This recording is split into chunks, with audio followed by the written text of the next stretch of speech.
for joining us. We are back again with Miss Irene Greene Murphy, and she is a licensed clinical social worker and a licensed addiction counselor. And we thank her for just being back with us today. If you had a chance to look at the past videos that we have been putting up and posting, she has been giving us a wealth of information in regards to her experience, as well as her book that she has authored titled Delusion, a Drug of Choice. So today, Irene, I thank you for joining us again. And if you will enlighten us, I want to start with the perfection delusion. If you can tell us what that delusion is and how it manifests and what we need to be looking for in terms of the perfectionist delusion. Okay, so again, as we talk about the delusions are these stories that we have in our head that revolve around beliefs and thoughts that cause us to react to our situations. And the perfection delusion really has like a threefold kind of background story. One of the stories could be about your birth order. I mean, firstborns, I think we're set up in terms, I'm a firstborn, in terms of set up to have this feeling like we were the sample child. So we believe and we're set up to think that we should be the example and be perfect. So that is what gives us our feeling of importance and worth. And we work around that. So that firstborn person believes that the absolutes, all or none, black and white, that kind of stuff starts to happen in their thought processes. They begin to get a lot of self-esteem and feeling of okayness from feeling like they have it under all, they have it all together, and that paradigm gets started. The other piece of that not only is the birth order, but has a lot to do with the roles that you play out sometimes in families of addiction or dysfunction, where the hero role gets played out. And that hero role is in order to kind of delude or hide the chaos from the world, you start to give people what they want to see. And you start to give the picture of the Ozzie and Harriet little perfect life that you're living in order to not only let others see that, but for you to start kind of censoring yourself out from the chaos. So that's another form of that. So that can come from those two places. And then it happens in that parentification in family systems a lot of time. And it's not always necessarily the firstborn in this situation. It could be any particular child that begins to get parentified. And what I mean by that is there's a hierarchy in family systems, okay? And there is the parent hierarchy, the children hierarchy, and then the other adults follow through in different areas of that. A grandparent can join that parent hierarchy. It can actually join the child hierarchy as they get older. I'm having that situation right now. The unmet needs, there's some unmet needs that are going on in that parent dynamic, that adult dynamic, and then one of the children gets put into that role and gets shifted. So they have this hyper sense of responsibility, this over feeling like they need to keep everything together for the family. So you play that out. That's part of your story and your history. So then you start to play that out in your adulthood. The irony of that is that, our society really encourages overachievers. I mean, that's what, they love, right? Yeah. So the bottom line is you get a lot of reinforcement and reward from the environment, playing out this role that you play out, this perfection delusion. And you'll play it on out and you take it on, and you get this immediate gratification, but on the other hand, you're burning out, right? It's an imbalance in relationships. I know a lot of people talk to me like, why is it that I'm doing everything all the time? Well, you're doing everything because initially it feels good. Down the road, it doesn't, but initially it feels good. Usually with that kind of situation, you're fine and fine and fine. And all of a sudden there's a breaking point. A lot of women, when we hit that midlife issue, used to be 30. Now I think it's 40. I think it's changed in our world, but we get tired of caregiving. We get tired of doing it all. And all of a sudden we have to crash and kind of take a look at that. I myself, that was the whole motivation of Delusion, a Drug of Choice, is I was realizing in my 40s, I was taking care of everything. And I was talking patients through their delusions and realizing, wow, I'm sitting here playing some of that out myself, and I need to challenge that. So that's what's behind that. It's a hyper sense of responsibility. It could come from many different angles, those different areas that I talked about. And at first it's fueling.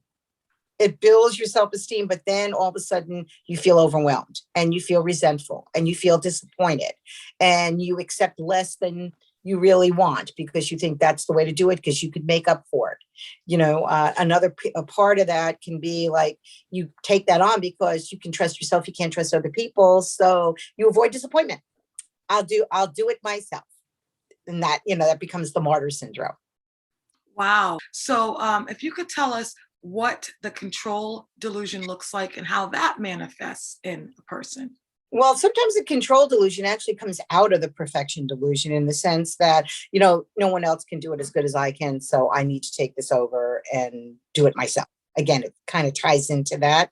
But the other part of it really is an issue of abandonment. And a lot of times people with trauma have that issue because their whole life has been out of control for them.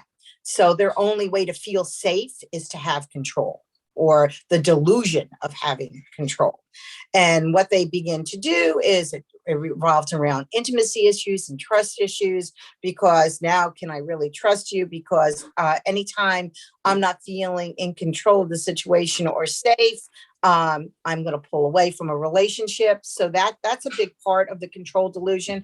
It's an external way of kind of feeling that you have your environment safe. Really, it has a lot to do with safety if I really think about it. And I know in that abandonment theme, the story of abandonment, unmet needs has a lot to do with the control delusion. And then you set up these unrealistic expectations of others because you have this unrealistic expectation of yourself, which is a really big part of that. And then it plays out with a victimization theme. Okay. It's like things aren't fair. A lot of times it's a control piece about the world isn't fair. Sometimes people are in this world where everything is supposed to be okay and safe. That's the other side of it, that they had an environment in childhood they were insulated, okay, from some of life's realities. So they have a very low fuse for discomfort. So if they're, it's all about feeling comfortable. And if I have control, I'm comfortable. And all of a sudden I see this discomfort and I'm not in control of this. I'm not in control of keeping that environment comfortable. And that is a big issue for a lot of people, because especially in today's world, our world has changed so much in terms of we're seeing more violence than we've ever seen. Me growing up in the 50s and 60s. And I think this desensitization, is really a big, big issue. This violence that we're seeing and perceiving in our world today has desensitized us to what really is safe and isn't safe. Because if they see a lot of chaos and discord, it creates a tremendous amount of anxiety for them. So the fact that they don't have control of that can cause anxiety, panic attacks, because they're feeling like this world isn't according to their story in their head and their paradigm. So that's the control delusion.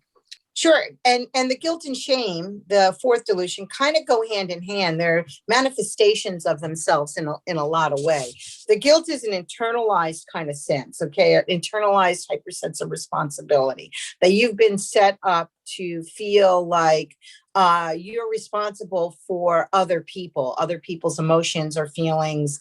And so that plays out a lot. That plays out a lot around low self-esteem issues, people who've been bullied in their life, or people who've been rejected, or people who have felt different, for whatever reason, The guilt delusion is, if you're not happy, then I'm bad. It's an old book that came out in the 60s pop therapy culture called "I'm Okay, You're Okay," and if I'm not okay if you don't think I'm okay.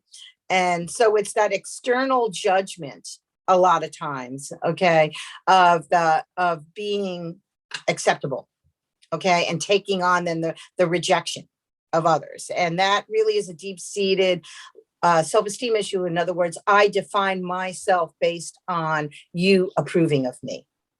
So getting approval outside yourself has a lot to do with that guilt delusion. Again, it can come from lack of validation as a child. It can come down from severe kind of rejection in your life. A lot of personalization of things that have happened in your life that you believe is all your fault. A lot of times kids who've been abused, that's a real issue, because even, they still feel they love their parents, but they blame themselves. Mm-hmm. Okay. So there's that conflict that goes on for them, that, a child's supposed to be loved by their parents. So I'm not a good child. Okay, and then you carry that out and play that out. The shame is a little bit deeper because the guilt is really the external, like responsibility outside of yourself. The shame is really this internal critical voice and message that you're not okay. Okay, it's really almost a deep-seated belief that you're bad, okay, or you're not good enough. And again, that can come from a history of trauma and abuse. That can also come from domestic violence issue. That's a big issue for women who are in domestic violence situations, because they're groomed to believe that. They get isolated, they get groomed to believe that they can't handle things. Okay, and that feeling of inadequacy really will continue to feed that shame. So that comes from a lot of that. So it really is that abandonment issue in a lot of ways too, that relates to that. Again, I wasn't good enough to be wanted. Play out a little bit of guilt is good. That's kind of like your internal compass, right? Your guidance. It's your values and beliefs, that devil and angel thing that people talk about. All right. So that's the healthy kind of questioning yourself. Are you following your own belief systems and your own values and your own paradigms? But when the guilt turns into you devaluating yourself, okay, that's really the problem. When you're setting unrealistic expectations, okay, I feel guilty because they don't like me. Well, is it really your fault they don't like you? I mean, is it really about you? I mean, there's a great book, I think it's Juan Ruiz or Don Ruiz. He writes the book, The Four Agreements. And in that book, he talks about, one of the agreements is it's not about you. Don't take it personal. And that is a lot with the guilt. We take that negativity or criticism or lack of acceptance personal, like it's about us as a person, not just about the situation. Yeah. So detaching from that is the big piece, is the big shift and the thought shifting with those two things. The shame is really a deep, really loving yourself. It's giving yourself a loving parent voice. It's replacing that critical parent with a loving parent. And that takes a little bit longer and it's harder to break through because you're breaking that dynamic. How this guilt and shame delusion plays out in our relationships even with our significant others. How would we see that playing out, that guilt and shame, bringing that into our relationships? Well, what ends up happening is, let's say in your life beforehand, you have not felt good enough or you didn't get enough validation as a child. And then what you do is sometimes you repeat that history. You pick somebody that is taking care of you. You have this dependency need to really have someone there for you. So then you buy into that. Okay. And you kind of play that role out again in your relationship. So what you end up doing in that situation is, because you have the need for love, which is this feeling of emotional abandonment, and you're looking for it. If you get that in some way, if someone's giving you some emotional needs, you overcompensate for that. You buy into that and you start playing out this parent-child relationship. Now, that can really be a negative thing, because what ends up happening in a relationship, if let's say you have a parentified partner, okay, who's dealing with their own perfection. Well, they love that at first because they could be in control and take over and do everything. And then it feeds this childhood dynamic of dependency. And then after a while, that person in the relationship with you, okay, is starting to get tired of that, starts reminding of what you're not doing. And then that makes you feel like the critical child again. It makes you feel that deep-seated shame that you're not good enough. And then you start to get depressed and you shut down. And you begin to take on their belief. You believe they're not good enough instead of putting it in perspective and saying, you are good enough. I may not do this, but I do that. And you can't break that. You begin to believe that feedback. So that sets up, unfortunately, that sets up a relationship to play out an old family theme. Instead of being two adults in a relationship, you have a parent-child relationship, which builds resentment and disappointment and can really cause a relationship to end or come into therapy and be able to break that. I'm wondering if you can share with us some advice, or maybe, I know that the word advice, we don't give advice, but if you can give us some type of tip to the person that has the perfection delusion, what tip would you give us, or feedback or help would you give us to break that pattern, or to help us even recognize that pattern? Sometimes it's the good enough. I mean, a lot of times a perfection person, good enough is not good enough. You need to be perfect and be able to embrace that concept that I don't have to be perfect. I just have to be good enough. Okay. And define that for yourself. Okay. And the other part of that, I will say, is when someone is out external who you care about, who is giving you feedback that causes you to begin to feel like, oh my God, maybe I'm not perfect and now I have to overcompensate. For you to remind yourself, give yourself that supportive, critical, positive voice. It's going to fight the critical voice that says, wait a minute, I'm doing my best. I am okay. I am okay. I don't have to go and beyond to be okay. I am okay. And that's a big piece. It's a self-love piece, really, because a lot of time the perfectionist is more focused externally than internally. So it's like taking care of me is important. Advice would you give the person who has the control delusion? What feedback would you want to leave with that person? With the control delusion, it really is about being realistic. You know, there's a real interesting serenity prayer that's said in the addiction field. And with the control delusion, there's a lot of anxiety attached to that.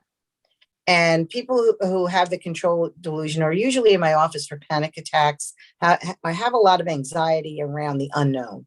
Okay, so sometimes when you're in that feeling like I have to control this, I have to do this, this very simple serenity prayer. It's God, grant me the serenity to accept the things I cannot change, to change the things I can, and the wisdom to know the difference, to kind of reel your brain back in and realize that you can't change everything. You don't have impact everything. You only have impact on yourself and your immediate situation.